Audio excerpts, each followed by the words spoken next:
with us about the matchup with South Carolina coming up this weekend and his team to this point of the season, which is off to an excellent start. Should be a great weekend for baseball in Columbia as far as the competition. Not so sure about the weather. Forecast does not look good. We'll talk with Coach Bakich about that. Also, Mark Kingston live tonight at 7:35. We'll get his take on it as well. So I don't know if we're going to have baseball this weekend. Friday night forecast is calling for a ton of rain throughout the day and into the evening. Same thing Saturday. Sunday, overcast, but the rain percentage is down to 27% for Sunday. It's like in the 90s and 80s Friday and Saturday. So cross our fingers, hope for the best, but expect the worst when it comes to the weather. Speaking of Clemson baseball, Pat Daniels back at our studio in Columbia. Good to have him back with us tonight. So you could hear this really all over the area where the Clemson baseball field is, Doug Kingsmore Stadium. Could hear it way over at the football practice area, but when I got into the stadium, it was loud and clear, and they are preparing themselves. They are preparing themselves for what they're expecting to be a very rowdy crowd in Columbia. Pat, if you play what we were listening to here at Doug Kingsmore Stadium, this was blaring through the sound system as loud as they could play it as the Tigers were going through a scrimmage.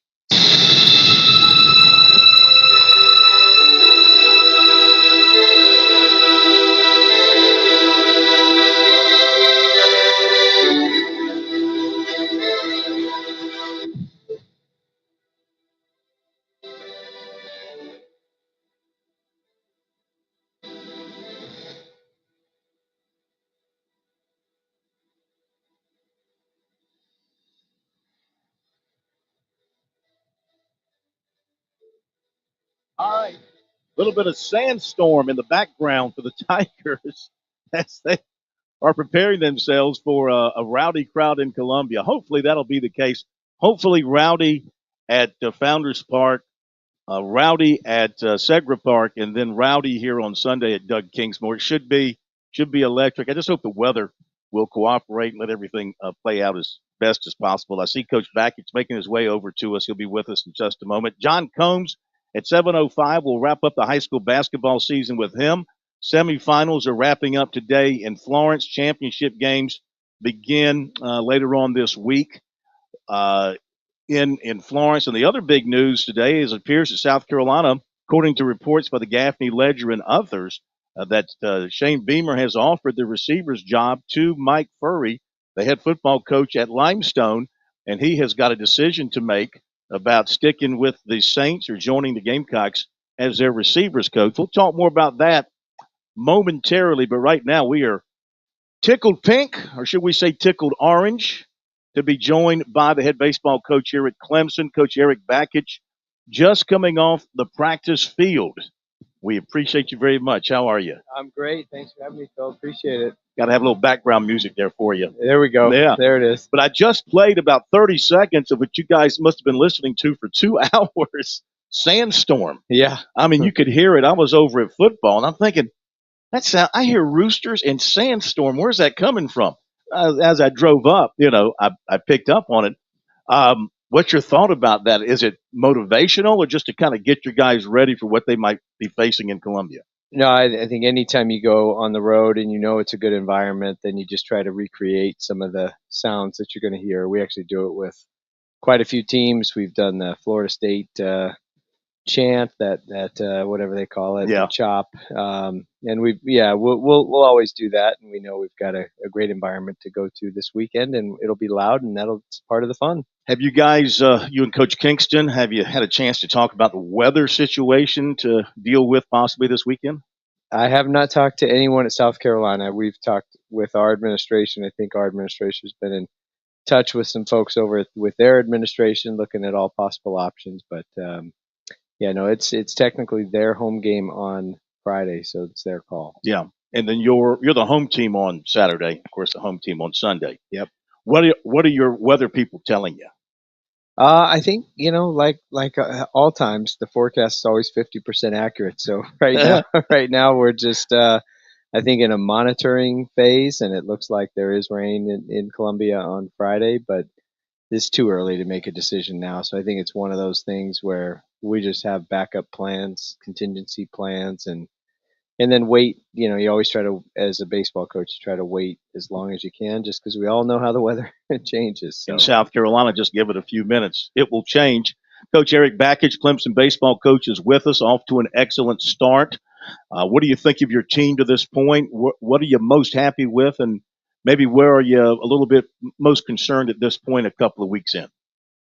great question. I mean, the players on the team, the personalities, the attitude, the energy that they bring on a daily basis. It just makes it fun to be around them. So I really do enjoy this group. I've thought that way since the fall. They showed up in the fall, really with just a chip on their shoulder, very, very hungry, very humble, and have just done everything right. And I know we had the slip up last Friday, just a weird game where we didn't compete very hard and came out flat. But outside of that one hiccup, this is truly, the it's been a lot of fun for us as coaches to be around these guys. You look at the team offensively. Are you where you think you need to be at this stage? Are you swinging the bats? Are you as aggressive as you think your guys need to be? Or maybe, are you as patient as you want them to be at the plate? The I thought our quality at bats have been good. Our run production has been fine. There really isn't anything that I could point to and say, on statistically, this is the thing that really stands out, in on either side of the coin. This doing anything really great or really bad at, it's just been solid. And I think really that's kind of what you want. You just want to be consistently good. Sometimes that's where greatness is just being consistently good. So I think for us, it's just being consistent. We are leaving runners on. People ask me about leaving runners on base. Well, yeah, it's because we're getting a lot of runners on base, and it's just that's been a bright spot as well. And we don't look at, leaving runners on base. We look at the percentage of execution of getting guys to third with no outs and scoring guys from third with less than two outs.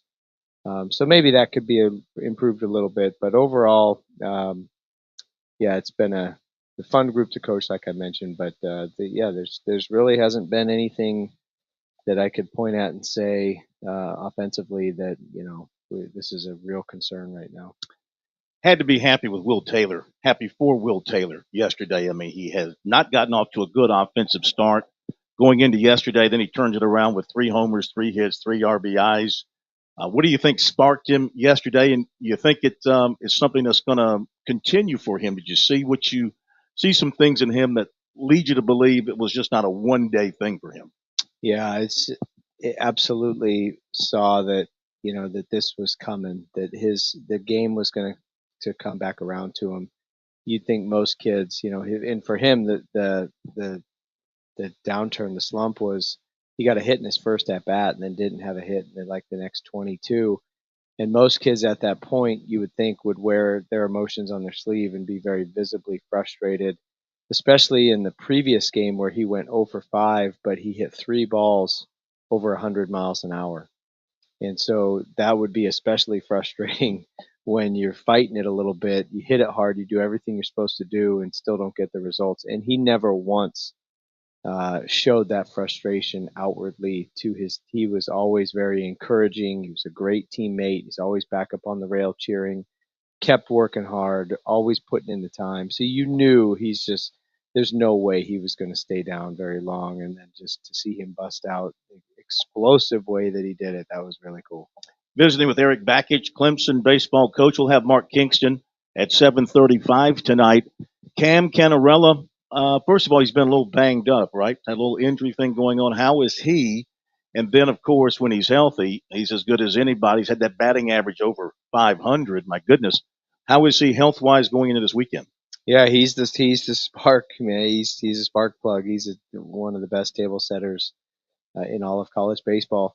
Yeah, he tweaked his shoulder sliding into third base, but he's had seen a couple of doctors, and the reports are all positive, and he'll be playing this weekend, and excited to get him back out there and progressing, and and getting better and getting stronger and all the things. But yeah, he'll be back out there this weekend. You've also had a little bit of injury issue at catcher. How do you look there going into this week? What'll be your plans behind the plate? Yeah, Jacob Gerald's out with the facial injury, but he'll be back soon. That'll be just a couple of weeks until he's back.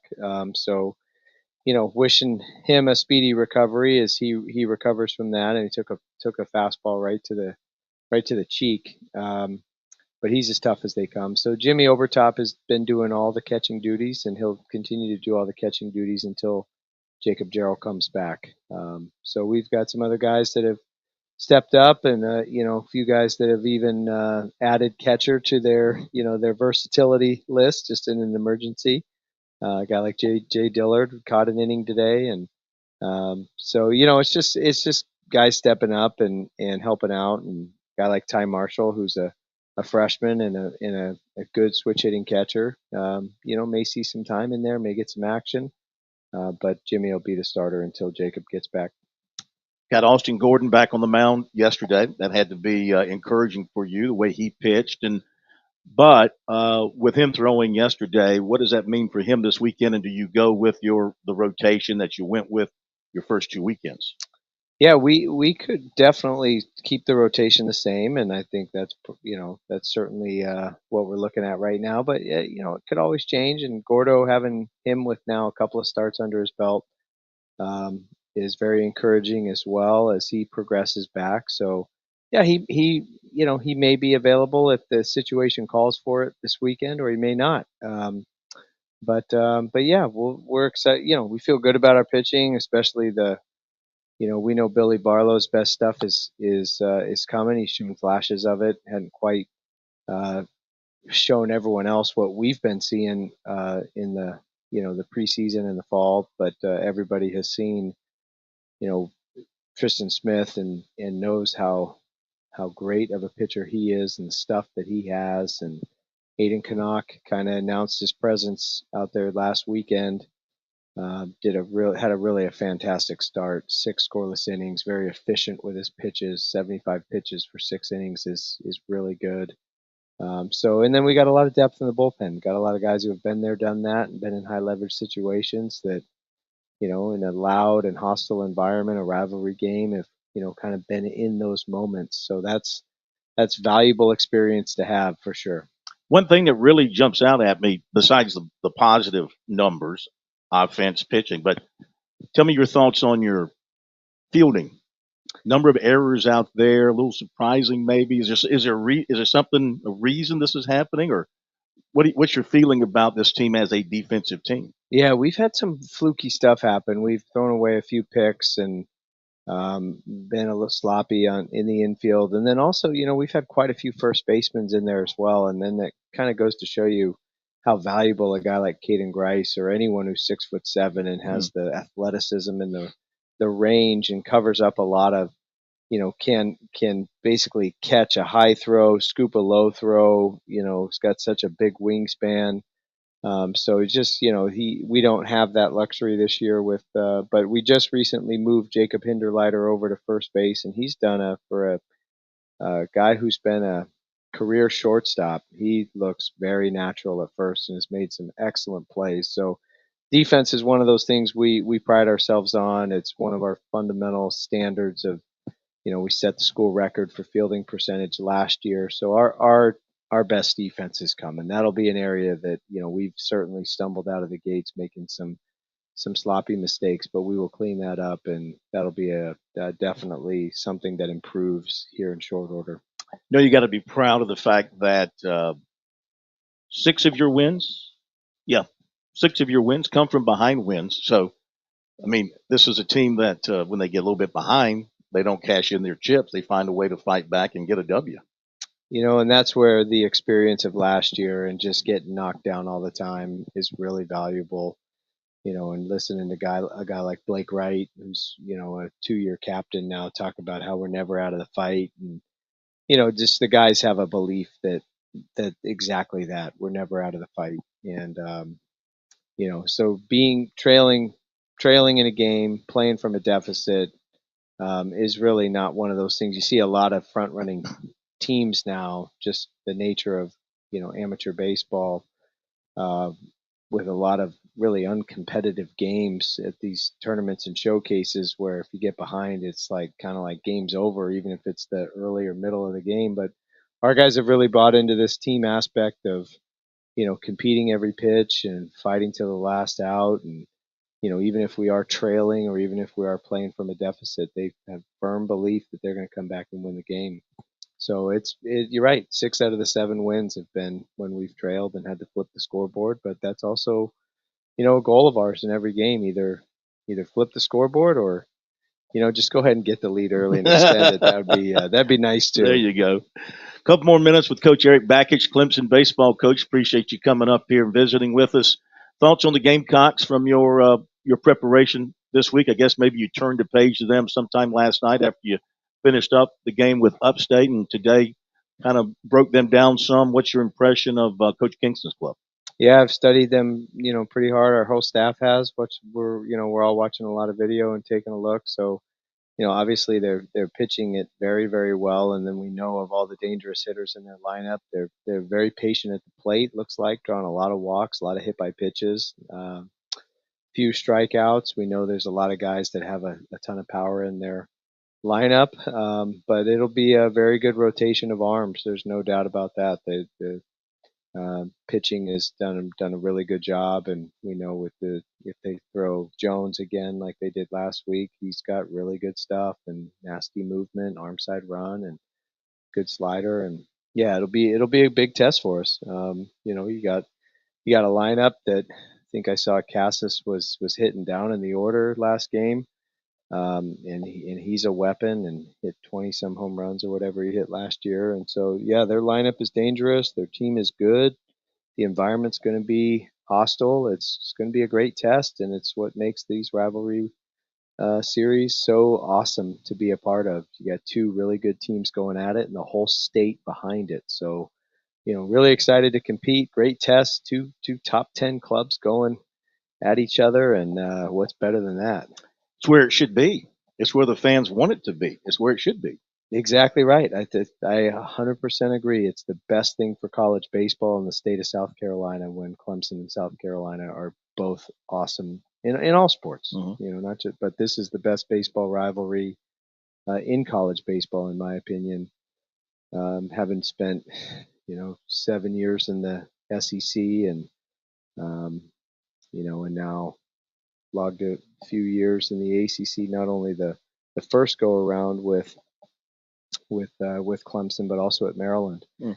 And so yeah, just kind of, and then being from California and then spending 10 years in the Big Ten, it's just, I've been a lot of places and have not seen a rivalry that compares to Clemson, South Carolina in baseball. You and Coach Leggett sit around and tell Gamecock stories this week? Does he share some of his war stories with Tanner with you? Oh yeah, he's got a lot of them too. Yeah, there's a lot of battles there. But that was my indoctrination into this rivalry. It was 22 years ago, back when it was Sarge Frack Field, and everything was right on top of you.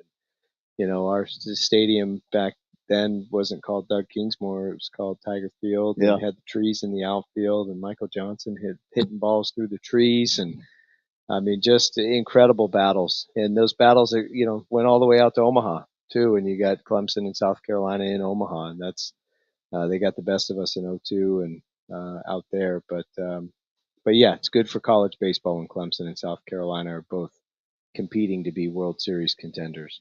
We're looking forward to it. Hopefully the weather will give us a break. We can get this thing in on time. And Pat Daniel back at our studio wants to ask you a question before we let you go. Go ahead, Pat. Hey, Coach, and I don't believe you guys touched on it. If I missed it, apologies. Just a quick observation, and maybe it's too early in the season to really tell, but last year, one of the earliest impressions that Tiger fans got from you was the aggression on the base paths. I believe it was 11 stolen bases in the first win of the season last year. For the season, averaged about 2 attempts per game. That number's down this year so far to about 1 stolen base attempt per game. Is that situational? Is that depend on the personnel, or is that like what's the change there maybe from last year to this year in terms of aggression on the base paths? Sure. No, great question. Yeah, it's still there. We have that in our arsenal. I think there's 2 things. Number one, opposing teams know we like to run, and so there's a focus of theirs, at least the teams we've played so far, to be very quick to the plate with their pitching staff and pick a lot. And so there's just been a lot of picks and a lot of quickness to the plate. And the second thing is we've, like Phil mentioned, there's been so many deficits where the run situations, just haven't presented themselves. It's obviously easier to be more aggressive offensively and take more chances when you've got a little bit of a cushion with a lead, but we've been playing from behind in 6 of our 7 wins.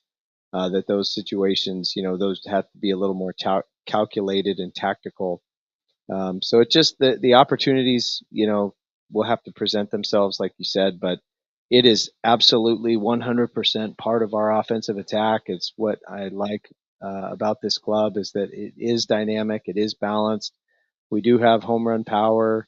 We can bunt, we can run, we can steal bases. We've just got a lot of different ways to score because ultimately that's what we are. So run scoring offense instead of 9 independent contractors going up trying to do their Twitter swing. So it's a good thing to have. All right. What is a Twitter swing?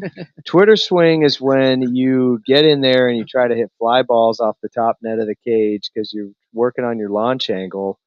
The problem is a lot of kids that are working on launching the ball up in the air don't hit it hard enough to hit it in the air. And I say this to so many kids, focus on hitting it hard. And once you hit it hard enough, then you can elevate the baseball. But a lot of young kids, they're not physically strong enough to do the same swings that 20-year-old grown men and guys in the big leagues are doing. And they would be more better suited to have a flatter bat path instead of dumping the barrel early and fighting gravity. They just physically can't do it. But to have a flatter bat path, or even for a young kid, 12 and under kid, even having the barrel stay above his hands on the way to contact until they get older, until they hit puberty, all those things, and just be a better hitter and hit the ball hard first. That's a frustrating thing to see in young amateur baseballs. These kids all do their Twitter swings because what they see on Twitter they think they need to do, and that's not what wins. There's no scoreboard in the cage. And if you're playing run-scoring offense, you can't be doing the Twitter swing. The Twitter swing. Hear that, Phil? He still calls it Twitter, not X. I hear that. On this program, we battle a lot. Is it Twitter or is it X? It's X until they take off the little bird and take off the Twitter on the URL. Thank you so much for being with us. Yes, Good sir. luck this week. Look forward to seeing you. Thank you, Phil. Friday, Saturday, 2 days in Columbia, 1 day here at Doug Kingsmore. It's going to be a lot of fun. Whether or not, we'll be there, and if we have to delay, we'll be wherever it is, whenever you play it, but we appreciate you coming up and joining us. Thanks, Coach. Let's do it. Thanks, guys. Thank Appreciate you, it. All Take right. care. Now, Eric Bakich, Clemson baseball coach, right off the practice field. They do yoga out in the outfield after practice. It was so loud in here, the place was shaking, and then all of a sudden, they go out and start doing yoga, and it's like silence. What a dichotomy. The place was vibrating, and then it was just all calm and peaceful. So Yin and yang, Phil. Yin and yang. It's all in the mind, baby. It's all in the mind. All right, we'll hit the break. Dabo Sweeney, a tough act to follow with Coach Bakich, but Dabo Sweeney is coming up next. Be back in a moment. On Point Weather is made possible by our friends at Palmetto Citizens Federal Credit Union on 107 The Point. Here's tonight's forecast. Much cooler as a cold front rolls in. We'll have a low dipping down to 41. Tomorrow, more clouds than sunshine, and a high temp topping out at 58. Friday, we'll have more afternoon showers, and that could carry into the weekend some. Weekend highs in the mid to upper 60s. Have a great Wednesday. I'm Tom Moss with your unemployed local weather. Great things don't happen all at once. Big dreams take time. And when it comes to saving for college, it's those small steps that make a difference. I'm State Treasurer Curtis Loftus. Future Scholar, South Carolina's 5 to 9 college savings plan, is designed to be taken step by step. You can start with any amount, contributions are tax deductible, and earnings grow tax free. So why wait? Discover the smart, easy way to save for college at futurescholar.com. Press that button, home stew.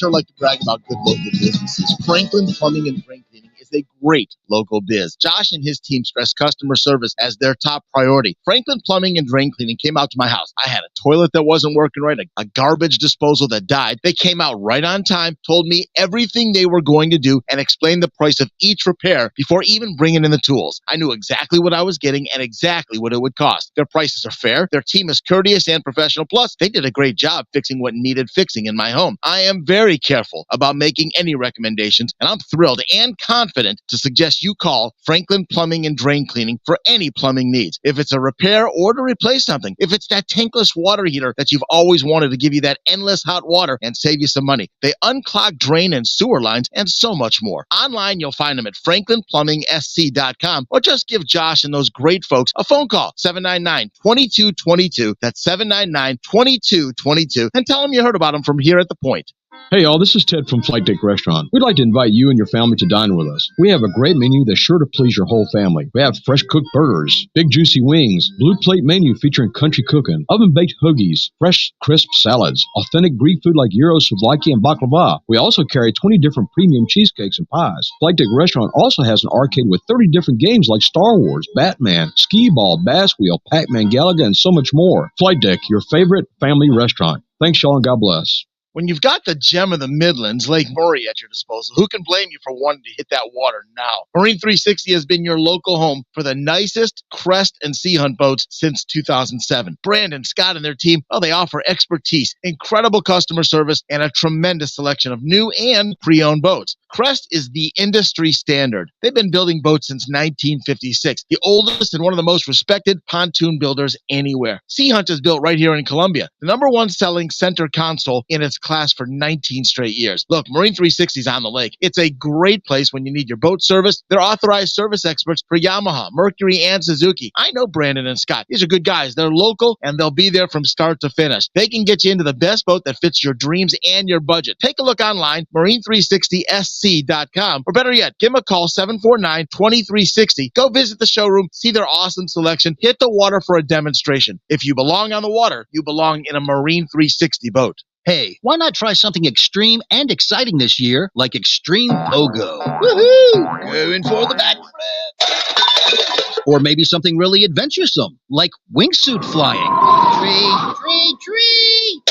Or maybe just try eating extremely good pizza from the Mellow Mushroom Pizza Bakers. Hand-tossed, spring-water dough, fresh ingredients, all baked on the stove. Now that's exciting and extremely delicious. The Mellow Mushroom in the Vista and on Sunset in Lexington.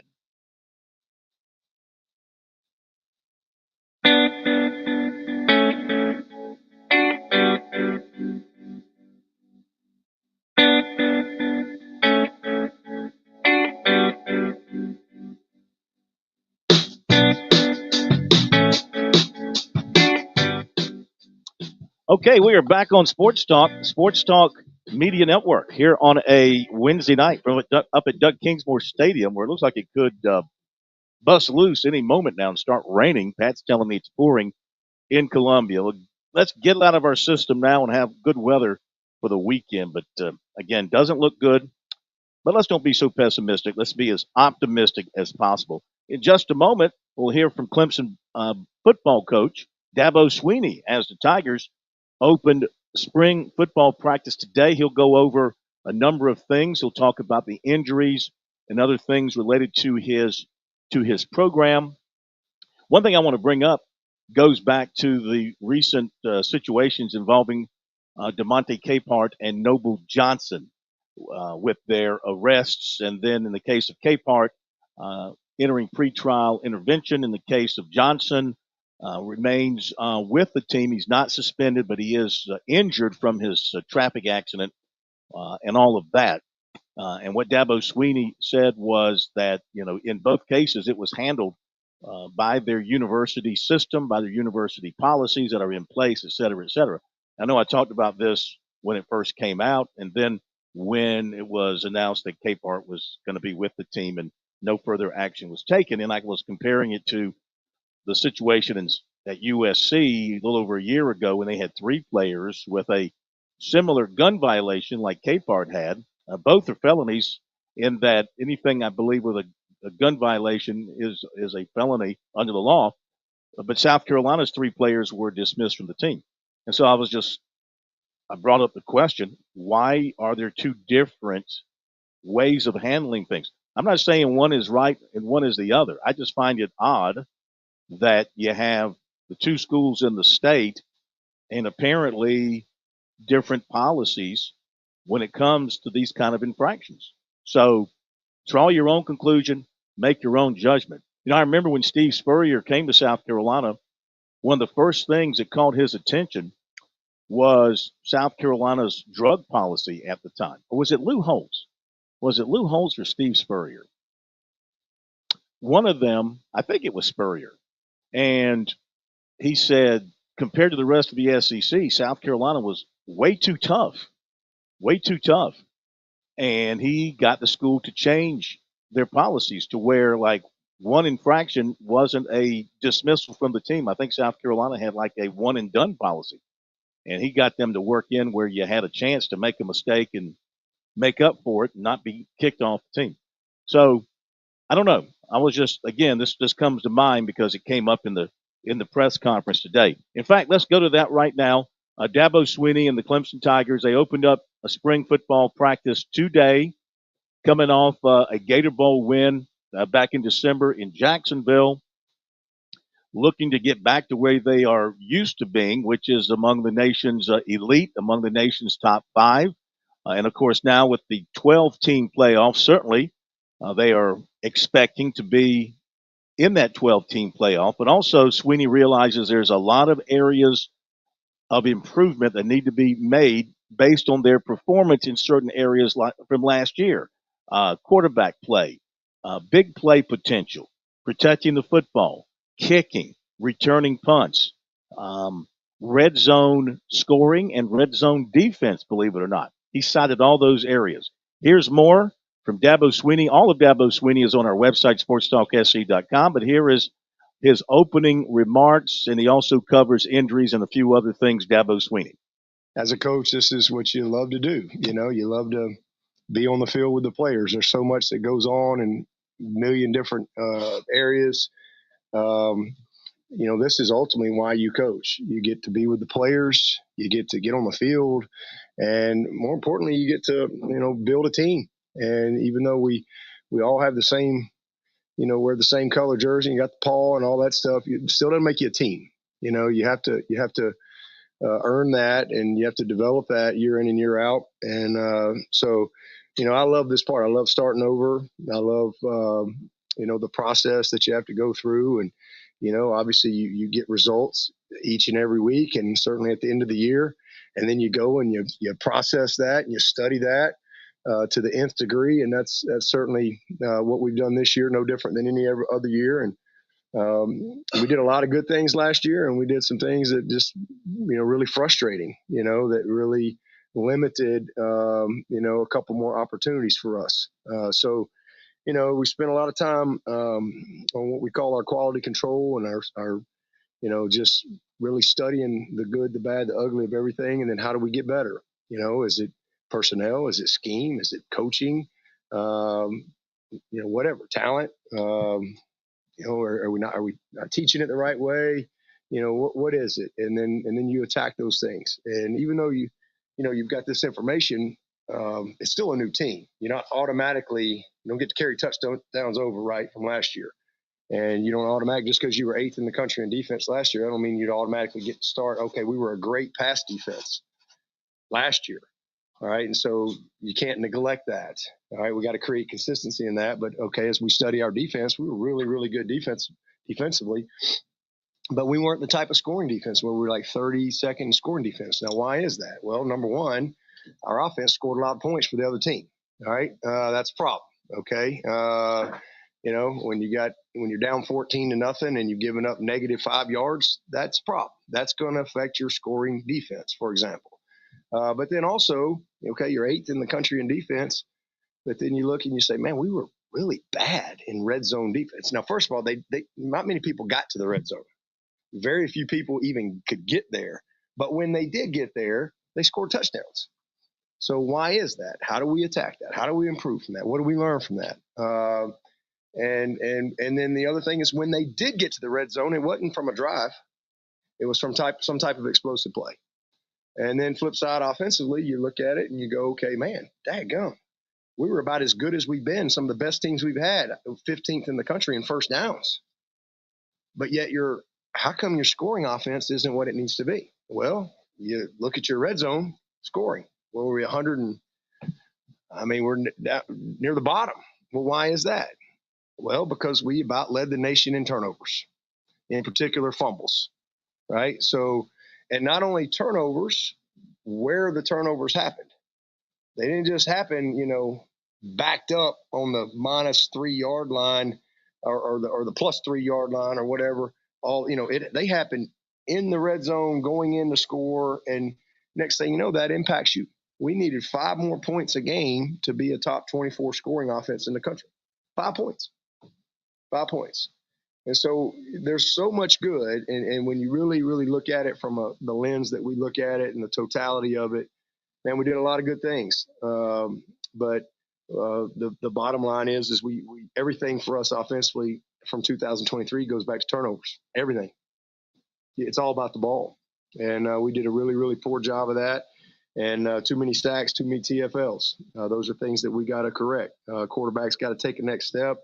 Both sides of the ball, we got to get better situational awareness-wise. Those are things we need to improve on. Again, red zone scoring. We moved the ball 15th in the country in first downs, but you got to finish in the red zone. And it was missed kicks, block kicks, turnovers, fumbles, you name it, all across the board. And that impacts you greatly. And so it's a very small margin for error, and but all things that we can correct for sure. And then another step in our passing game, and from I would say explosive chemistry, if you will, probably be the word I would say. And some of that is just availability. Some of that is just guys taking the next step, minimizing some of these disaster things that we dealt with. But all in all, it's been a good process to go through it. Special teams, when you look at it, no big shocker. Our biggest issues were field goal.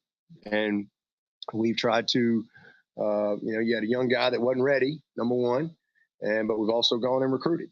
And we'll see how that translates. But we feel like we've got an opportunity to get better there. And then the other thing is punt return confidence.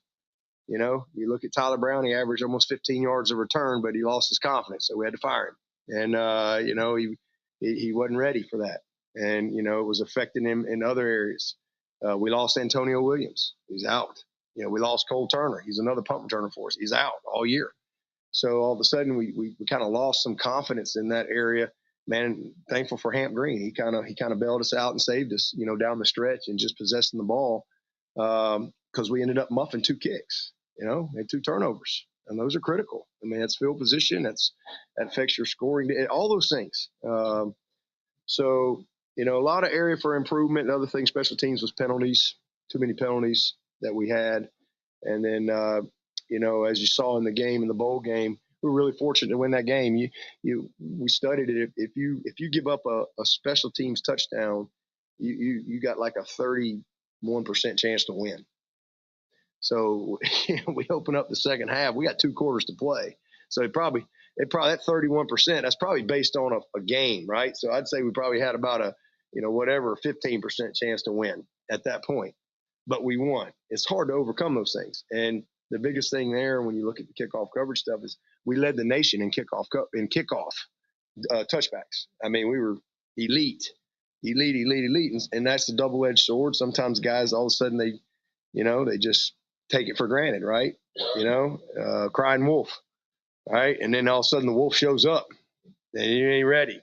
And, that's kind of the case in that last game. So you got to just create that mindset and that mentality that you got to cover every kick like it's coming out with the right technique, the right speed zone, bully zone, hat and hand, everything, and how you leverage the football. So a lot of stuff that we went through that I feel really good about as a staff and as a team as we go attack 2024. And I love how the guys have worked. They've been a very focused group.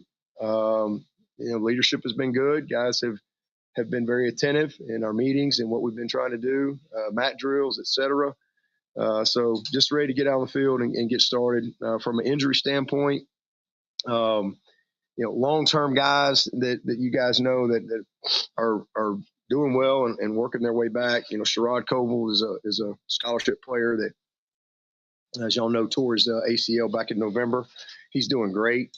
He's doing really, really well. He's, I would say, ahead of schedule is what they tell me. So, he'll be ready to go by the time we get to the season. Jaden Lucas had the right hip surgery in December. He's doing well, but he'll be out in the spring. Walker Parks, another guy that y'all all know, a starter. He's doing really well. Our hope for him is to hopefully get some type of individual start. Maybe it might be the latter part of spring or whatever, but to really get him into some indie type of stuff and get him back, just moving around from that standpoint. But he's tracking in a good spot. And then Watson Young, another young scholarship player that had torn his ACL, and so he hopefully will be ready to go once we get to the season. Other long-term, Armand Mason, he's got a stress fracture, so he'll be out for spring. He's a guy that, again, I hate it for him. Super excited about his opportunity, and got hurt in camp last year, and I really hate that for him. Has battled back from that, and now he's got a little bit of a stress fracture, so he'll be out this spring, but should be ready to go by the time we get to the season. Tyler Brown, had the foot surgery. He's doing great. Not ready to go full go yet, but tracking in a good direction, and we do anticipate him getting some type of work at some point this spring. Same thing with Corey Gibson. He's the high school mid-year kid that tore his ACL at the beginning of the season last year out in Texas. He's doing well. We anticipate him getting some position type stuff and just trending in a good direction. No live work this spring. Jay Haynes, he's coming back from a hamstring, not anything long term, but he'll be back at some point. Noble Johnson's going to be out. Obviously, y'all know about his situation. He'll be out for the spring. Ronan O'Connell is another young man that had a little bit of surgery coming out of high school. So he'll be limited as we go through spring ball. We do hope second half of spring that he can get a little bit of work as well.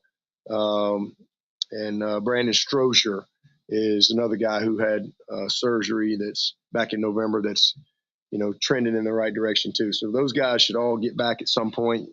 Vic Burley, Ronan Hannafin, a couple of those guys are working their way back in as well. Some guys that had some surgery at some point, either during the season or postseason. But other than that, we'll have most everybody out there and ready to go. And then obviously we had a couple of issues within the team, with Cape Hart and Noble, two incredibly disappointing situations. But, two good kids, two learning opportunities from both of them. Those things, how those things are all handled is all driven through the processes and procedures that are in place from a university standpoint to kind of remove yourself from that stuff, honestly, just like you do from a guy getting hurt. You just remove yourself and let doctors and trainers manage that. And it's no different when you have a situation like we had. But, Kate made a mistake, and he's a great kid, and he'll learn from that. We'll handle it within the team. Same thing with Noble. And both of them, Noble especially, very fortunate that it wasn't worse than it was. And so it's an opportunity to teach, an opportunity for guys to learn. And, again, nobody's immune to young people doing dumb things from time to time. It's how you respond to those things. It's how you teach, how you grow from it. And we'll use it as such. All right, comments of Dabo Sweeney. Again, everything is up on the website, SportsTalkSC.com. You can also get it in podcast form, SoundCloud, Apple Podcasts, Spotify, everywhere else we put our podcasts are available for you there as well. We'll give you recruiting after the break, and then 7:05, Coach John Combs will wrap up the high school basketball season. They're wrapping up the semifinals today in Florence, and then the finals will begin tomorrow or Friday. Check my schedule on that, but the finals are coming up. We wrap up high school basketball in the state this weekend. Mark Kingston, USC baseball coach, will get his side of the story, 7:35 tonight. So, we'll hear from Brad Brownell, and we'll talk about USC at Texas A&M, too. Be right back. Last year was a big year for Founders Federal Credit Union and our amazing members. A total of $30 million was given back to qualifying members in the form of loyalty bonus dividends, proving once again that it pays to be a Founders member. Founders is also committed to pouring time and resources into the local communities we serve. If you aren't a member yet, what are you waiting for? Join Founders today. Visit foundersfcu.com. Federally insured by NCUA. Membership qualification required. George Bryan here for Tsunami Bar Sports, and some say the fun is in the winning. I say the fun is in the training. And Tsunami Robbie, what do you say? George, we all know you get more done when you're having fun. This technology is different. It's engaging, but it's also a lot of fun to use. Hi, this is Phil Kornblut. Be sure to click on the digital ad on SportsTalkSC.com and get 5% off any Tsunami Bar order using promo code BBB5. Don't wait. Order today. You put in the work for your education. The extra early, extra late, extra work. That's because you understand education opens doors to better pay, better opportunities, and a better you. Being educated about playing the lottery is no different. It helps you be a better player, one who knows when to play and when to take a rain check. The lottery's a game, so let's keep it fun. Learn more at sceducationlottery.com/betteryou. This is Major Billy Downer with the South Carolina Department of Natural Resources. Boating season is right around the corner here in the Palmetto State. As you get ready for this spring and summer, make sure your registration sticker is up to date and you have a copy of your registration card on board your boat. For more information on boat registration and answers to common questions, visit dnr.sc.gov.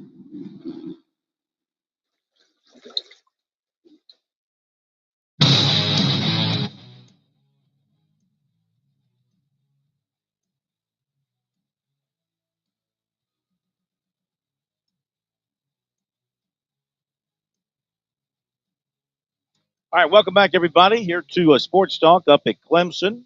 We've heard from Dabo Sweeney. We've heard from Eric Bakich. We'll have comments from Brad Brownell off the win last night. Good performance by Clemson in their win last night. Right now, though, let's give you the recruiting report tonight, and it's brought to you by our good friends over at Seawells. We remind you that the daily luncheon buffet at Seawells is there for you again tomorrow from 11 till 2 o'clock.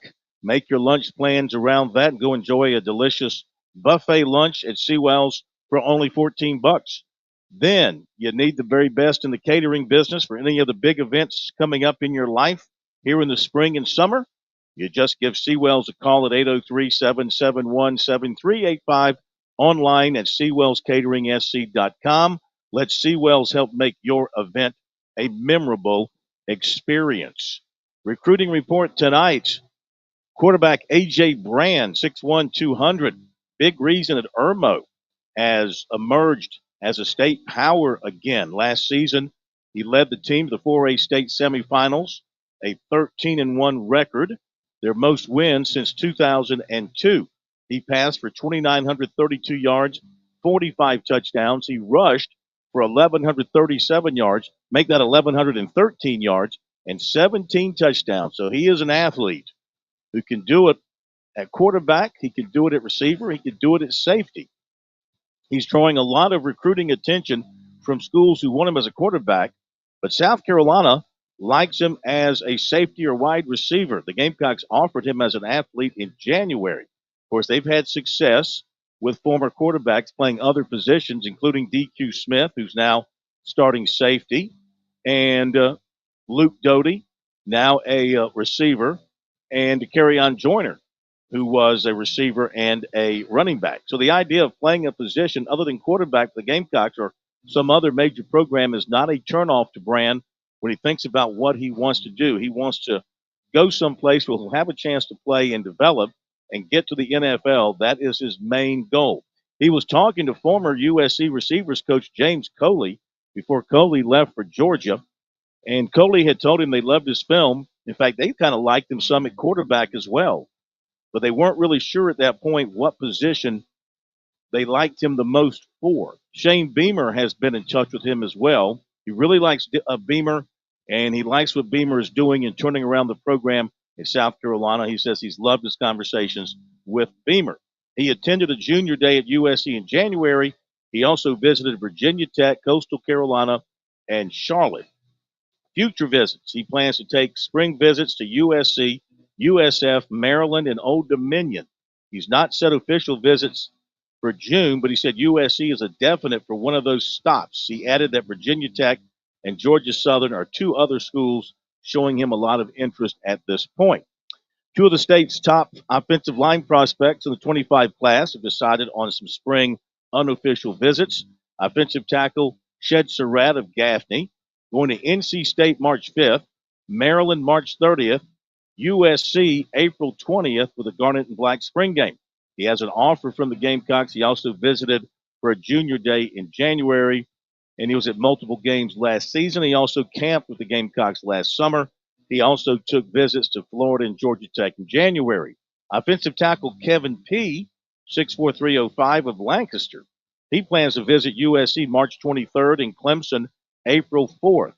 He's been offered by USF, Georgia Southern, East Carolina, Purdue, James Madison, Charlotte, Liberty, Georgia Tech, Duke, Cincinnati, Virginia Tech, Appalachian State, Missouri, and Boston College. He went to games at USC and Clemson and others last year. Tom Loy of 24/7 Sports reported linebacker Tavion Wallace of Jessup, Georgia, will take an unofficial to USC March 23rd. He also plans unofficials to LSU and to Florida State. He has officials with Georgia on June 7th and USC on June 21st. Safety Anquan Fagans of Alabaster, Alabama, has set officials to Clemson May 31st, Georgia June 7th, and Washington June 14th. Offensive tackle Mal Waldrop of Phoenix City, Alabama, has set an official to Clemson for May 31st. He visited the Tigers in January, and he was at last year's spring game. Safety Jordan Young, Monroe, North Carolina, set an official with Clemson May 31st. He'll also take one to Florida State on June 14th. Clemson target linebacker Jaden Harmon, offered by Oregon. Clemson target cornerback Tay Harris was offered by Vanderbilt. 2026 receiver Jordan Gidron of Ridgeview picked up offers from North Carolina and Tennessee. He also plans to take spring visits to Clemson, USC, Alabama, NC State, and Indiana. That's recruiting brought to you by Seawells. After the break, Coach John Combs hooping, hollering here on Sports Talk. Back in a moment.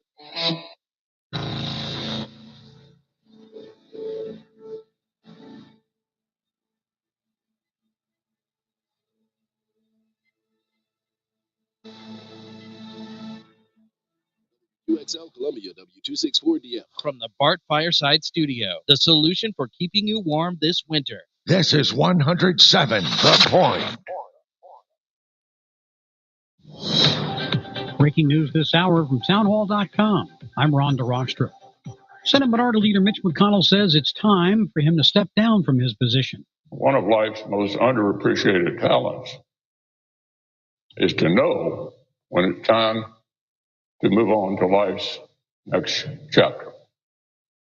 So I stand before you today, Mr. President, and my colleagues, to say this will be my last term as Republican leader of the Senate. Boeing given 90 days by the FAA to come up with a plan to improve safety. It's been 2 months since that Boeing midair door panel blowout that left a gaping hole in an Alaska Airlines plane and left passengers wondering if they were going to die. Now the FAA says Boeing has 90 days to give them a plan to fix quality problems and meet safety standards for building new planes. Boeing's CEO says they have a clear picture of what needs to be done and will develop a plan that demonstrates the profound change the FAA demands. Investigators say bolts that help keep the door panel in place were missing after repair work on the Alaska Airlines jet at the Boeing factory. I'm Julie Walker. Aid convoys carrying food reached northern Gaza today. Israeli officials say the delivery is the first major one in a month to the devastated, isolated area where the UN is warning of worsening starvation. U.S., Egypt, and Qatar have been working on a ceasefire deal that would release some of the hostages still held by Hamas. and open the door to a greater influx of aid to Palestinians. A cluster of wildfires scorching the Texas Panhandle, including a blaze that grew into one of the largest in the state's history. The flames have blackened the landscape across a vast stretch of small towns and cattle ranches around Amarillo. News and analysis at townhall.com. Are you tired of the ups and downs of the stock market? Are you sick of logging into your brokerage account only to find out that you've lost hundreds or thousands of dollars in a single day? At MarketBeat, we know that constantly moving in and out of stocks hoping to get lucky is a loser's game. Buying hot stocks after they've already shot up in value is a recipe for disaster. It's time to stop playing the loser's game and invest in stocks that have shown they can stand the test of time. MarketBeat has prepared a free report titled 7 Stocks to Buy and Hold Forever, and we would like to text it to you for free. Text the word profit to 68285. The companies in this report might appear to be nothing special at first glance, but these companies print billions of dollars of cash each year in profit. If you would like to receive our free report of 7 stocks to buy and hold forever, simply text profit to 68285 and we'll text you this report instantly. Text profit to 68285 and we'll send you this free report right now. Text the word profit to 68285. Standard message and data rates may apply. Please consult with your investment or tax professional. 5. Alexei Navalny's widow addressed the European Parliament in Strasbourg, condemning Russia's war in Ukraine, saying the West's strategy for taking on Russia has not worked. MEPs rose to their feet and applauded loudly as Yulia Navalnaya entered the chamber and vowed to continue her husband's work after what she called his murder. She said she didn't know if his funeral in Moscow on Friday would be peaceful or if mourners would be arrested. Ms. Navalnaya told her audience of MEPs that sanctions and resolutions don't work with a man like Vladimir Putin, whom she called a bloody mobster. She insisted only going after the mafia money that propped up his regime would make an impact. It's the BBC's Nick Beek reporting. New York Governor Kathy Hochul's approved a Democrat-drawn congressional map that gives the party a modest boost in a few battleground districts in the state. Breaking news and analysis at townhall.com. On Point Weather is made possible by our friends at Palmetto Citizens Federal Credit Union on 107 The Point. Here's tonight's forecast. Much cooler as a cold front rolls in. We'll have a low dipping down to 41. Tomorrow, more clouds than sunshine, and a high temp topping out at 58. Friday, we'll have more afternoon showers, and that could carry into the weekend some. Weekend highs in the mid to upper 60s. Have a great Wednesday. I'm Tom Moss with your unemployed local weather. As a kid, you dreamed of being a firefighter one day. Now, the opportunity is yours. Answer the sound of sirens. Live your dream. Become a part of a team, a family. Visit scvolunteerfire.org to find out more. The Point. The Point.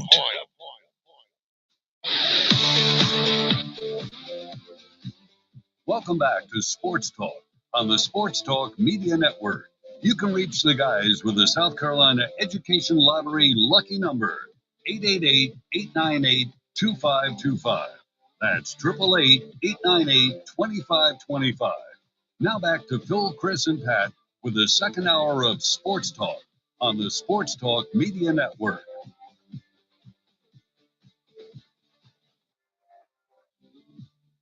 We are back on Sports Talk here on the Sports Talk Media Network. Phil Kornblut up at Clemson and Pat Daniel back at our studios in Columbia.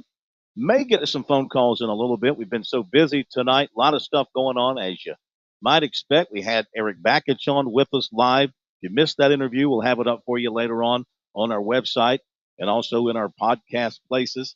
Then we had Dabo Sweeney from his press conference today. That is on our website, SportsTalkSC.com. 7:35, we'll have USC baseball coach Mark Kingston live with us to talk about the big baseball series. And tonight, of course, South Carolina playing at Texas A&M, going to tip off at 8:30 out in Texas, a place that South Carolina is very happy to visit. The Gamecocks have had great success at Reed Coliseum at Texas A&M, and the Gamecocks have won 8 of the last 10 against Texas A&M. So very comfortable. The Gamecocks have been out there. But this is a Texas A&M team that's lost 5 in a row, and let's make that 4 in a row, maybe 5 in a row after tonight, 4 in a row, and 3 in a row to the Gamecocks at home. So dangerous game from that standpoint for South Carolina. But if the Gamecocks come out with their defensive focus like they had at Ole Miss, their offense will come.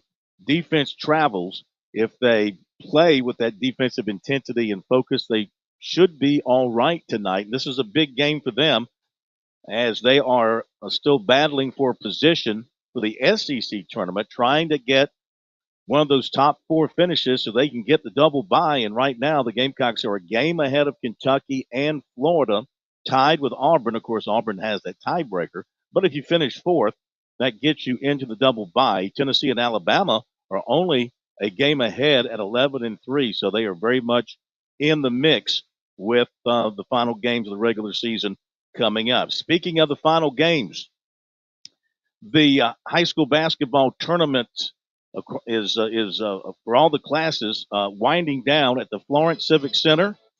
We've got the championships coming up this weekend. They're wrapping up some upper and lower state semifinal games tonight, or upper and lower state finals, or statewide semifinals, however you want to word it. I'm very confused about everything that's been going on.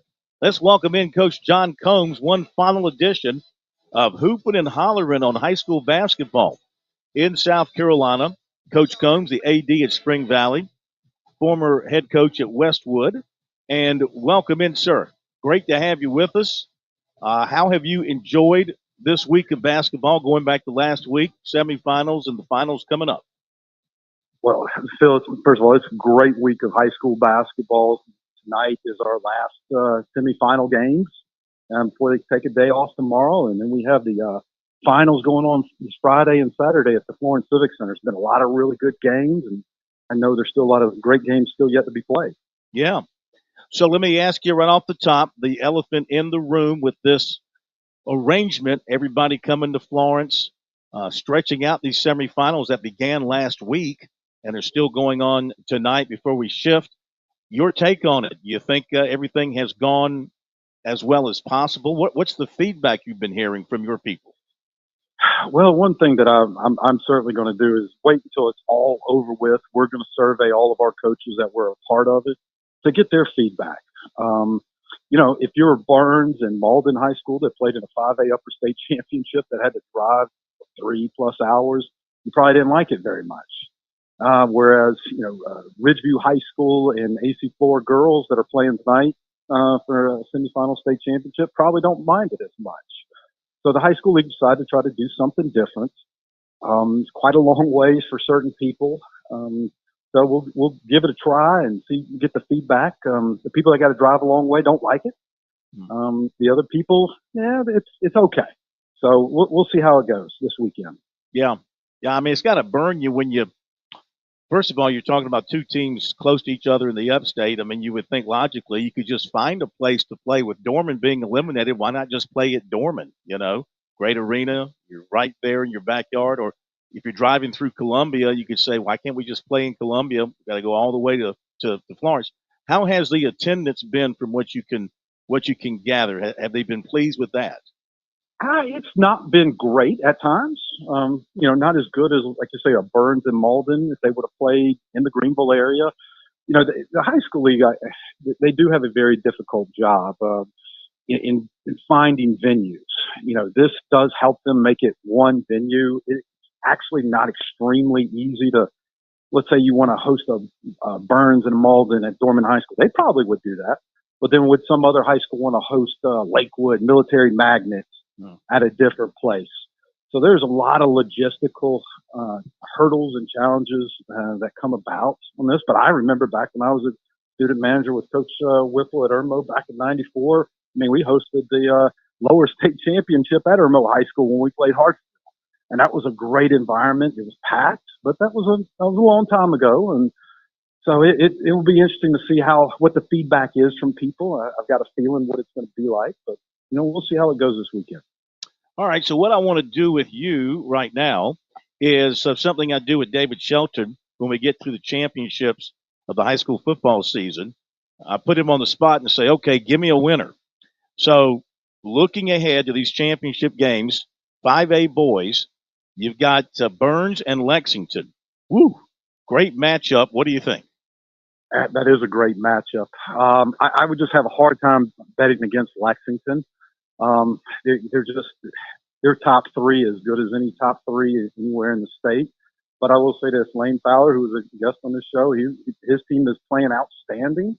So that will be a good game. But I'm going to have to give the edge to Lexington High School and Cam Scott and all their other players. Yeah, you feel like an individual player like Cam Scott playing. I remember Raymond Felton in his last high school game, championship game against Hunter Connor Tyler at the old Coliseum. I think he went off for like 48 points. You expect the great ones to maybe go off big in a setting like this?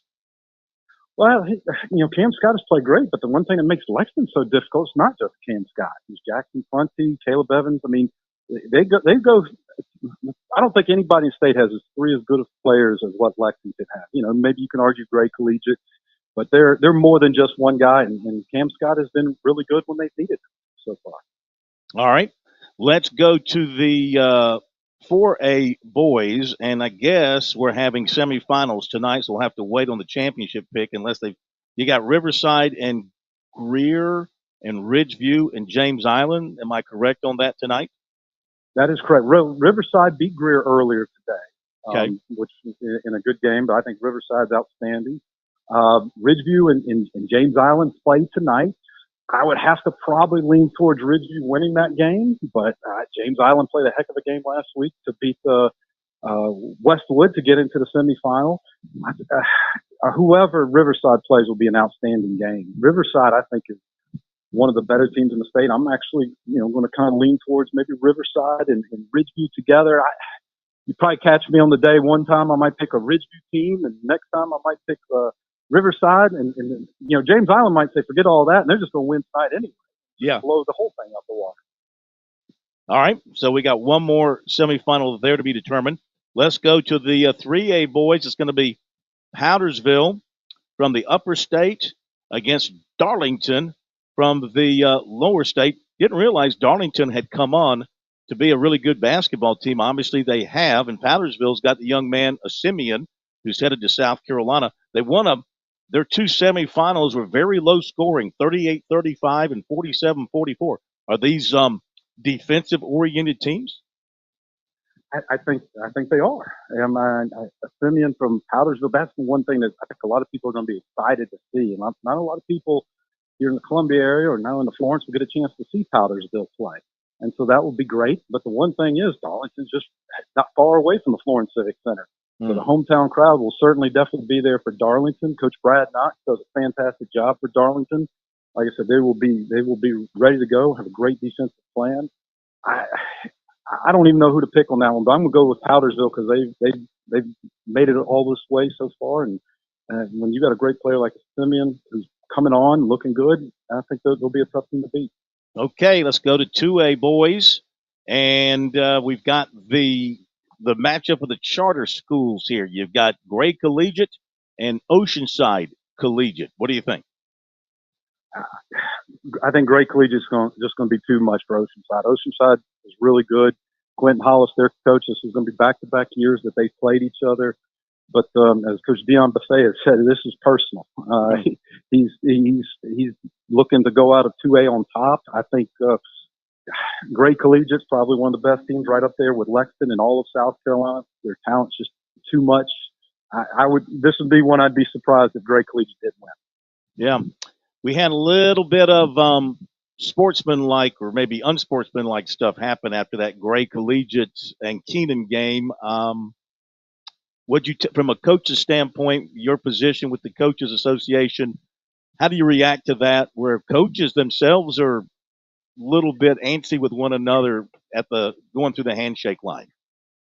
Well, those are two highly competitive individuals that, just right after the game's over with, one didn't want to shake hands with the other. I don't know exactly what that was about. I don't think I've ever had a situation where I ever wouldn't shake hands with somebody, but those are two alpha dogs that after the game, they weren't seeing eye to eye at that point in time. Yeah. Okay. 1A, Christchurch and Bethune-Bowman. What do you think? Christchurch has been there. I would kind of lean towards them, but Bethune-Bowman, once they're scrappy, they get after it, they play really hard. I just, once again, I think Christchurch just being there, they got the talent. I think it will be the come on top there. Let's go to the girls' side now, and we'll begin with 5A championship matchup, Rock Hill, Sumter. Thoughts there? I think those are the two. That's maybe the best matchup, one of the best matchups the whole thing. Rock Hill is outstanding. Sumter's been number one most of the year. These two were on a collision course right from the get-go. I'm going to lean towards Sumter on this one, but this one wouldn't surprise me at all if Rock Hill gets the win. Okay. The 4A's playing semifinals today, so update us on what you know. You got Riverside, Westside, and AC Flora, Ridgeview. Once again, I think those are really balanced matchups. AC Flora and Ridgeview ought to be a good matchup tonight. I think, Ridgeview won the region, so they might be a little bit of a favorite there. Riverside's having an outstanding year. It'll be interesting to see who comes out of that one. Are they still playing? Those games have not been completed yet. Well, they're probably finishing up the Ridgeview AC Flora game right now as we speak. Okay. And then Riverside and Westside are still to play? Yeah, Riverside won earlier today. That is correct. Okay, so Riverside has advanced to the championship for the 4A girls and for the boys, right? That's correct. That is correct. Yeah. Absolutely. Yeah, always excited when you can get both sides in there for the fan base. Let's go to 3A. You got Daniel coming out of the upper state, and you've got no, you don't. I'm sorry. You've got you got Wren coming out of the upper state, and Camden coming out of the lower state. One more for Joyce Edwards. Yeah, you got to go with Camden here. Coach McGowan's at Wren. I mean, she's had an outstanding year. They're a really good team. I just don't see anybody being able to go against Camden and Joyce Edwards and their team.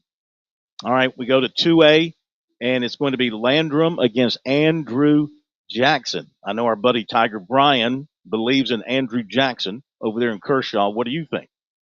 I tell you what, these fan bases here, both of them are about as passionate as they get. You don't rank someone quite right, or if you're a little off in your rankings, they will certainly let you know about that.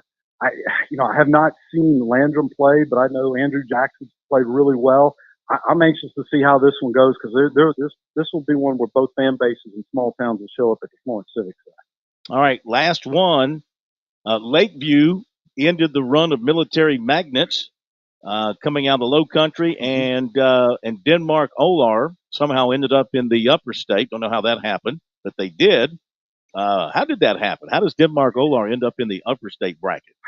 That's a great question. I don't know if there was like a flex region in 1A where, sometimes they get creative, who goes where. But, I mean, I tell you, both of those teams are really good. A little bit of a surprise that Lakeview came out of that to beat Military Magnet. But they'll probably tell you they're not surprised at all that they're there. Terrence Jones and Denmark Oler, their team, he does a great job with them. That will be a battle. Once again, a couple of small towns, communities are going to be ready to go at it and try to get themselves a state title this weekend. Well, it's nothing like getting that trophy. Nothing like getting that state championship trophy. Your thoughts as we wrap it up, your thoughts on the high school season overall and where you think we need to go next year in terms of some areas of improvement. Well, I think it was a great year for high school basketball. I mean, we'd love to obviously see what, how his last weekend will play out there at the Florence Civic Center. There will be a lot of changeover, some changeover with women's basketball. Joyce Edwards won't be back next year. I'm still pushing that we get a full-time shot clock that I think down the road could help basketball a little bit. That won't be a short-term improvement. Do they look at doing something different with the state championships next year with a different site? I think it will be, I'm excited about the end of this year. I'm already excited about next year. There's a lot of good talent in our state, younger people. It'll be interesting to see what happens. When will they decide on the locations, the plans for next year? When is that meeting or meetings? When are they held? That's a great question, Phil. I don't know that when the high school league makes that decision. That's a good question. I know, like I said, we're going to give them our feedback from our coaches association, and then of course I'm sure the athletic directors will have their input in the executive committee, and they'll make the best decision that they feel is the right thing for everybody. They didn't call you the Wizard of Westwood for nothing back in the day. Nobody called me that, Phil. Well, I'm calling you that. You might not be the original one, but it still fits. The Wizard of the local Westwood. Now over at Spring Valley. We've had a blast doing this segment. I hope you'll make plans to do it again with us next basketball season. Absolutely. Can't wait. Coach, thank you. Enjoy the championship weekend, and we'll see you down the road. That'll be great. Thank you, Phil. Y'all have a great night. Thanks, you Coach. Too, sir. Thank you very much. Coach John Combs used to coach at Westwood, Spring Valley, now the AD at Spring Valley. I should have come up with that earlier, the Wizard of Westwood. It just dawned on me that it fits. He could be the Wizard of Westwood. Okay, let's go to the break, and we'll come back. And what we do, maybe take a couple of phone calls, go over some basketball scores. We got Mark Kingston coming up. Oh, I know what we'll do. We'll hear from Brad Brownell as well while we're talking basketball. Talk about that Clemson win last night over a very good Pittsburgh team. The Tigers moved to 23 in the net this day, from yesterday to today. I think it's 23, and South Carolina at 48 going into their game tonight against Texas A&M. Tigers actually picked up a quad one win overnight because of what happened in a game somewhere else where a team that they beat moved into quad one or something like that to give the Tigers a quad one victory. We'll be back after the break. Hi, yes, I'll have the club sandwich and house salad. You got it, sweetie. I'll throw in a pair of designer sunglasses as well. Just lunch, thanks. How about a week at my boss's oceanfront villa? What? When you join the South Carolina Education Lottery's Players Club, you get way more than you expect. More chances, more wins, and more surprises. Today's special, a trip to low Earth orbit in a private spaceship. Join the Players Club at seeducationlottery.com because more happens here.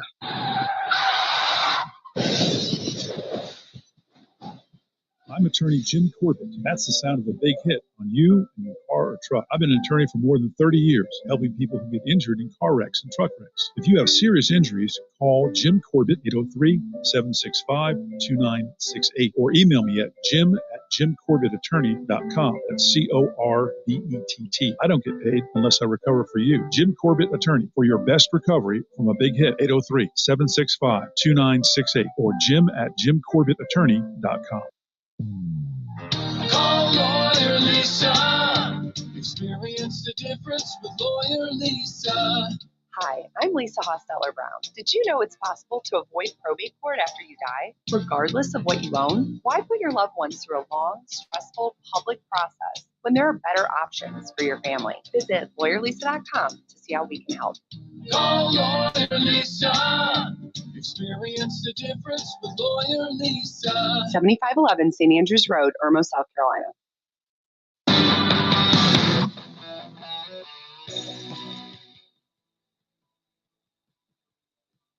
All right, last night up here at Little John Coliseum, Clemson took down Pittsburgh. They were behind early, didn't play very well in the first half, turned it around in the second half, and hit some shots and really played some great defense. 28% shooting for Pitt in the second half and 32% for the game. And the Tigers made their move late in the game. It was tight all the way through. Tigers hit a couple of shots there late, built a 6-7 point lead, and went home from there to the victory. That's number 20 on the year for the Tigers. Back-to-back 20-win seasons for Brad Brownell and Clemson. Certainly very solidly in the NCAA tournament field at this point. Here's some of what Coach Brownell said after the win. That was a terrific win. I think Pitt's really good. I think Jeff's done a terrific job with their team and coaching them certainly, but also just recruiting the pieces together and getting those guys to play. They play really hard. And, they only had 3 turnovers in the game. That's well played. So we beat a really good team today. Obviously, they made shots early. I'm proud of our guys. I thought our defense was terrific. And, it's been a lot better than I've probably given it credit for here for the last month or so. And obviously, that's a big part of why we're having some success. Obviously, the end of the half was huge. The plays down the stretch there at the end of the half to only be down 4 after they start the game making a bunch of threes, and we're having a little bit of a hard time on offense. And then the second half was just I thought we played good basketball for the most part on both ends. Again, did our best defensively to make it hard on them, and thought we were aggressive and had a good mix to our game. So, but Jack was phenomenal guarding Henson, and just had an unbelievable game defensively. Great to see Josh Beadle come off the bench and make a couple of big plays and just provide a spark, which we all know we can do. So this was just a great team win against a really good team. Questions for me? Maybe wasn't quite the physical ball that Florida State was, but it was still very physical. Yeah. Their guards are quick. How does this set you up for playing tournament ball later on?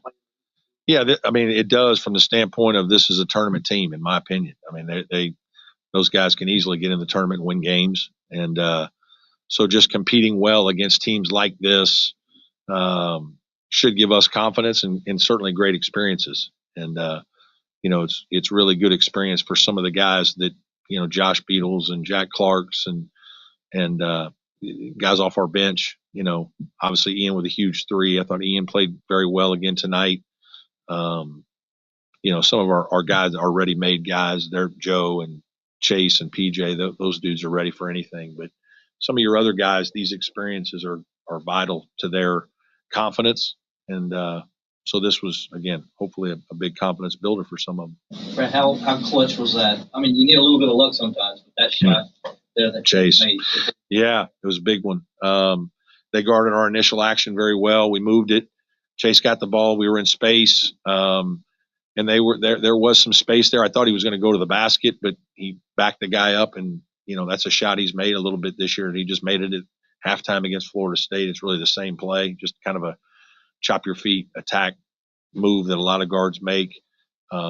He's played really well these last 3 weeks, just on both ends. And I think, I talked about this a lot last year, that Chase, you're asking him to do a lot when you're guarding the point guard and you're dealing with all the ball screens on defense and you're being pressured and we got to initiate offense. And, he probably played too much. He played 36 minutes. I think that's probably 4 or 5 too many to be as efficient as we want you to be. But thankfully he was up to it tonight because I thought he was terrific. Has Jack been the catalyst to this defensive tournament?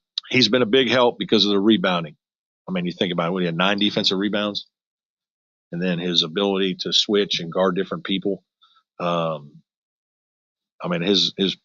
His defense tonight was terrific. And, we've used him in a lot of different ways. Probably the common person wouldn't know in terms of being able to switch. And he's guarded point guards. He switched on to the center some at Georgia Tech. So, yes, his versatility and his experience, I think, his experience is vital. He's an older guy that's played a lot of games, been through the wars. How about the pass he made? A terrific pass. Okay, Brad Brownell, obviously very satisfied with his team's performance. 20 wins on the year for the Tigers, and they are in the hunt for a top 4 spot in the ACC. Back in a moment. Federal Credit Union on 107 The Point. Here's tonight's forecast. Much cooler as a cold front rolls in. We'll have a low dipping down to 41. Tomorrow, more clouds than sunshine, and a high temp topping out at 58. Friday, we'll have more afternoon showers, and that could carry into the weekend some. Weekend highs in the mid to upper 60s. Have a great Wednesday. I'm Tom Moss with your unemployed local weather. Thinking about investing in a hot tub? Great idea. Hot tubs offer relaxing hydrotherapy for tired muscles and stressed minds. But beware, all spas are not the same. At Jack Oliver's Pool Spa and Patio, we offer hot spring and free flow spas exclusively for their quality, energy efficiency, and affordability. And we have everything to keep your spa and pool sparkling, clean, and crystal clear. Come see it all at Jack Oliver's Pool Spa and Patio, Forest Drive, and JackOliverPools.com. The Point. With SRN News, I'm Ron DeRockstra. The Senate Minority Leader is stepping down. 82-year-old Kentucky Republican Mitch McConnell says he'll vacate his position in November, but will remain in the Senate through the end of his term in 2027. Aid convoys carrying food reached northern Gaza this week. Israeli officials say that today's delivery is the first major one in a month to the devastated, isolated area where the UN has warned of worsening starvation. A cluster of wildfires scorching the Texas panhandle, including a blaze that grew into one of the largest in state history. The flames blackened the landscape across a vast stretch of small towns and cattle ranches. On Wall Street, Dow is down 23 points today to 38,949. The Nasdaq lost 88 to 15,948. S&P 500 down 8 points at 5,070. This is SRN News. At Jim Hudson Chevrolet, we know a truck is more than just a truck. And Jim Hudson has the truck you need for any job, big or small. With Chevy fleet trucks, Chevy SUVs, Chevy pickups, and commercial vehicles. All backed by Jim Hudson Chevrolet's best price guarantee, where we'll beat any Chevy price or pay you $1,000. Only at Jim Hudson Chevrolet. Must bring an authorized written buyer's order from a franchise competitor dealer. Must be identically equipped new model in stock. We will better the price or pay you $1,000.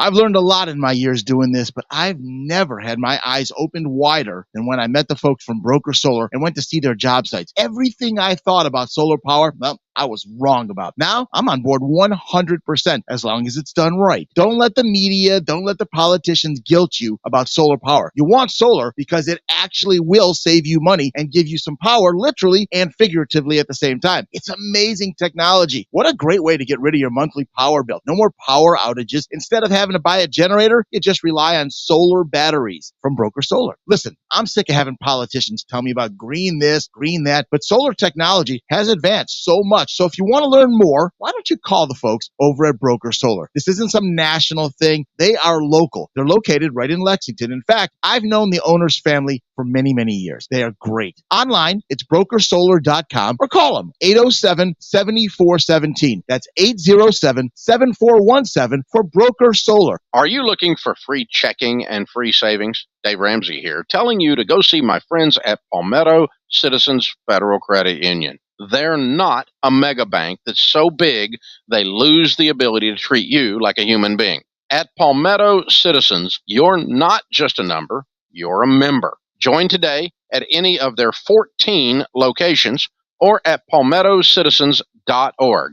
Federally insured by the NCUA. You've been talking about it for years. This year, do it. I'm Eddie Springer of Treycal Builders, talking about remodeling your kitchen, bedroom, bathroom, or whole house. At Treycal, we know the hardest part of remodeling is just getting started. But with us, it's easy. We'll guide you through the process, then deliver first-class work quickly, cleanly, and affordably.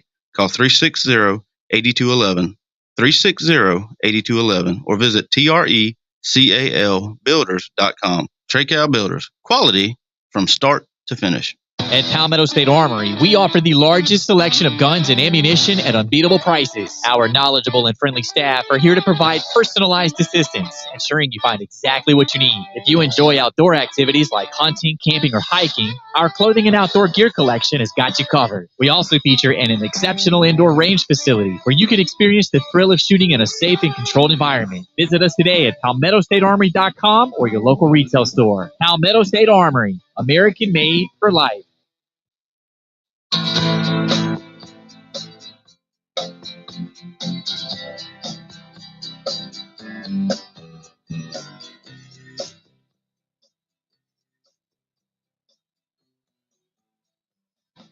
Okay, we continue. We continue with Sports Talk. Sports Talk Media Network. Busy show. Been up at Clemson for spring football today. A visit with Eric Vakich. And now we turn our attention to the Gamecocks side of things, looking ahead to the big baseball series. I like to call it the base brawl. For it all, nobody else will endorse that, but I don't care. I like it. The base brawl between two of the great programs in the country, both nationally ranked as the best rivalry in all of college baseball. It's been that way for decades, and it will continue to be that way because we love our baseball. We love our baseball rivalry here in South Carolina between the Gamecocks and the Tigers. And one man who's helping to keep it going, USC baseball coach Mark Kingston, joining us here live on Sports Talk tonight. Coach, welcome in. It's great to have you with us. Hey, Phil. Thanks for having me. Yes, sir. Well, up here at Clemson today, though they do it for other teams as well, but they were having a little scrimmage. They were playing Sandstorm and Crowing Rooster and everything else, getting ready for Friday night down at your place. Mentally, they're getting fired up. How about on your side now that you've got everything else behind you and you can focus on the Tigers for 3 games? We'll be ready to play. I can assure you of that. Our guys are excited for the opportunity to compete, and we will be ready to play. Are you where you hope to be at this stage going into this series? I think every coach always wants more out of their team. I think that's pretty normal, but I think all things considered, I like the way our pitching has performed. I think our hitting has been pretty darn good with a chance to get even better. And I think defensively, we started to hit our stride. We had a couple rough spots early on, but I think we're starting to hit our stride there. So I think all things considered, we're a team that's good and getting better. I think everybody was impressed who saw it maybe live in the stadium or saw it on tape or on the stream, the home run that Cassis hit for you yesterday. Has that thing landed yet? No, I don't think so. I think the Capitol building, one of the windows might have gone out in the Capitol building as far as that ball went. So that's good to see. Gavin got off to a little bit of a slow start, but I think over the last probably 4 to 5 games, he's really started to hit his stride and kind of refound his stroke. So that's really a good thing for us because it just makes our lineup that much deeper. Did you get I'm sure you did, the exit velo or the distance on that thing? Do you recall? I think it was in that 112 range and close to 430 feet. So it was legit. It was a legit shot. Yeah. So as far as your lineup goes, you've been working some different guys in and out. Some guys have gotten really hot. You've stuck with them. What are your plans, leadoff batter, and anything else in your order based on the way guys have been playing here of late? Yeah, we have more than 9 guys that are capable of starting, and so we have given multiple guys chances to start.